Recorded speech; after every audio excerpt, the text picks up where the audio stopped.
കുട്ടികൾ നന്നായിട്ട് പഠിക്കാനായിട്ട് എന്താണ് ചെയ്യേണ്ടത്? ഒരുപാട് രക്ഷിതാക്കളുടെ ഒരു പ്രധാന സംശയമാണത്. കുട്ടികളുടെ വിദ്യാഭ്യാസത്തിലും തുടർന്നുള്ള ജീവിതത്തിലും വളരെയധികം സ്വാധീനം ചെലുത്തുന്ന ഒന്നാണ് അവർ നേടിയെടുത്ത സ്കില്ലുകൾ. ഈ സ്കില്ലുകളെക്കുറിച്ച് ശരിയായ രീതിയിൽ മനസ്സിലാക്കി അത് ഡെവലപ്പ് ചെയ്യാനായി കുട്ടികളെ സഹായിക്കുക എന്നുള്ളത് തന്നെയാണ് നമ്മൾ രക്ഷിതാക്കളുടെ പ്രധാന കടമ. കുട്ടികളുടെ വിദ്യാഭ്യാസത്തിലും തുടർന്നുള്ള ജീവിതത്തിലും വളരെയധികം സ്വാധീനം ചെലുത്തുന്ന കുറച്ചധികം സ്കില്ലുകളെ പരിചയപ്പെടാം. ഫോക്കസ് ആൻഡ് കോൺസെൻട്രേഷൻ, ക്ഷമ, സ്വയം ചിന്തിക്കാനുള്ള കഴിവ്, കാര്യങ്ങൾ ഓർമ്മിച്ചെടുക്കാനുള്ള കഴിവ്, പുതിയൊരു കാര്യം പഠിച്ചെടുക്കാനുള്ള ആകാംക്ഷ, പേഴ്സിസ്റ്റൻസ്, കാര്യങ്ങൾ ശരിയായ രീതിയിൽ പ്ലാൻ ചെയ്യാനും ഓർഗനൈസ് ചെയ്യാനുമുള്ള കഴിവ്, ഇമോഷണൽ റെഗുലേഷൻ,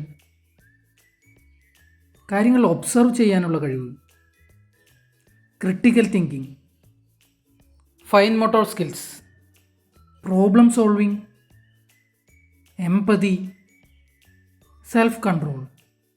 ഇത്തരത്തിലുള്ള നിരവധി സ്കില്ലുകൾ കൂടിച്ചേരുമ്പോൾ മാത്രമാണ് ഒരു കുട്ടിക്ക് അവൻ്റെ വിദ്യാഭ്യാസം എന്നത് ആസ്വദിക്കാൻ കഴിയുന്നത്.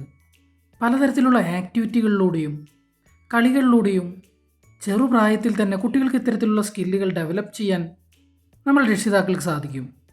മുൻപുള്ള ജനറേഷനുകളിൽ നിന്ന് വ്യത്യസ്തമായി പുതിയ കുട്ടികൾക്ക് ഇത്തരത്തിലുള്ള സ്കില്ലുകൾ ഡെവലപ്പ് ചെയ്യാൻ നമ്മൾ രക്ഷിതാക്കളുടെ സഹായം കൂടിയേ തീരൂ. കുട്ടികളുടെ ചെറിയ പ്രായം തൊട്ട് തന്നെ സ്ക്രീൻ ടൈം കുറയ്ക്കുകയും അവരുടെ സ്കിൽ ഡെവലപ്മെൻറ്റിനെ സഹായിക്കുന്ന ആക്ടിവിറ്റീസും ഗെയിംസും പ്രോത്സാഹിപ്പിക്കുകയും ചെയ്താൽ അതിലൂടെ കുട്ടികൾക്കുണ്ടാകുന്ന മാറ്റം വളരെ വലുതാണ്.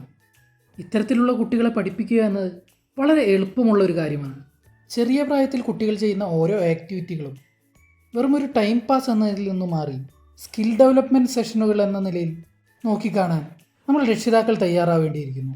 കുട്ടികളുടെ സ്കിൽ ഡെവലപ്മെൻറ്റ് ശരിയായി വിലയിരുത്തുകയും ഇംപ്രൂവ്മെൻറ്റ് ഉണ്ടാകേണ്ട ഏരിയകൾ ശരിയായി കണ്ടെത്തി അതിനുവേണ്ട ആക്ടിവിറ്റികളോ ഗെയിംസോ ഇൻട്രൊഡ്യൂസ് ചെയ്ത് യഥാസമയങ്ങളിൽ പ്രശ്നപരിഹാരം കണ്ടെത്തുകയും ചെയ്താൽ അത് കുട്ടികൾക്കുണ്ടാക്കുന്ന പുരോഗതി വളരെ വലുതാണ്. സ്കില്ലുകൾ കുറവായ ഒരു കുട്ടിയെ ഫോമലായി കാര്യങ്ങൾ പഠിപ്പിക്കുക എന്നതിനേക്കാൾ വളരെ എളുപ്പമുള്ളൊരു കാര്യമാണ് സ്കിൽഡ് ആയിട്ടുള്ള ഒരു കുട്ടിയെ പഠിപ്പിക്കുക എന്നത്. അത് എത്രത്തോളം വ്യത്യാസപ്പെട്ടിരിക്കുന്നു എന്നുള്ളത് നമുക്ക് അടുത്ത വീഡിയോയിൽ കാണാം.